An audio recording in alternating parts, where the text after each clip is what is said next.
ಕ್ಷಮಿಸಿ, ಅವಸರದಲ್ಲಿ ಆಗಾಯ್ತು.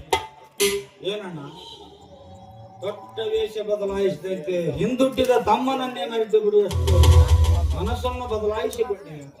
ಕಂಡರು ಹಾಗೆ ನಾನು ನಿನಗೆ ಮಾಡಿರುವ ಕೇಡಾದರೂ ಏನು ಅಣ್ಣ? ನಿನ್ನ ಮೋಸದ ಮೋಜಿನ ವಿಷದಂಡ ಮನೆ ಎಂಬ ಮಮತೆಯ ಕಡಲಿಗೆ ಚಂದ್ರು, ಈ ನಿನ್ನ ವೇದಾಂತವನ್ನು ಕೇಳಲು ನನಗಿಷ್ಟವಿಲ್ಲ. ಸುಖದ ಸುಪ್ಪತ್ತಿಗೆ ತೂವು ಎಲೆಯಲ್ಲಿ ಕುಳಿತ ನಾನು ಒಂದೊತ್ತಿನ ತುತ್ತಿಗೂ ಗೊತ್ತಿಲ್ಲದೆ ಗದ್ದೆಯಂತೆ ತೊಡೆಯಲು ಮನೆಗೆ ಬರಲಿ.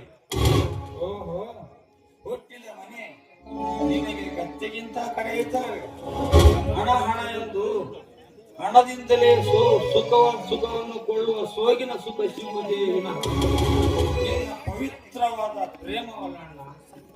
ಈ ನಿನ್ನ ಪ್ರೀತಿಯನ್ನು ಈ ನಿರ್ಭಾಗ್ಯ ತಮ್ಮ ತಂಗಿ ರಕ್ತ ಹರಿಸಿ ಮನೆಗೆ ಬಂದಿರು.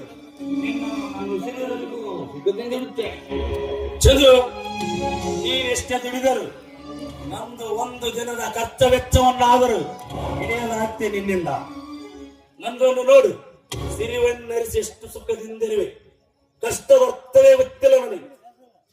ಅಣ್ಣ, ನೀನು ಪಿತ್ರಾರ್ಜಿತ ಆಸ್ತಿಯನ್ನೆಲ್ಲ ಪೋಲು ಮಾಡದೆ ಹೋಗಿದ್ದರೆ ನಮ್ಮನ್ನು ಈ ಕಡುಬಡತನ ಕಾಡುತ್ತದೆ. ಪಿತ್ರಾರ್ಜಿತ ಆಸ್ತಿಯನ್ನೇಕೆ ಬಡಬಡಿಸುವೆ? ನಾನು ಹಾಳು ಮಾಡಿದ್ದ ಮನೆ ಮಟ್ಟಕ್ಕೆ ಬದಲಿಗೆ ತೆಗೆದುಕೊಂಡು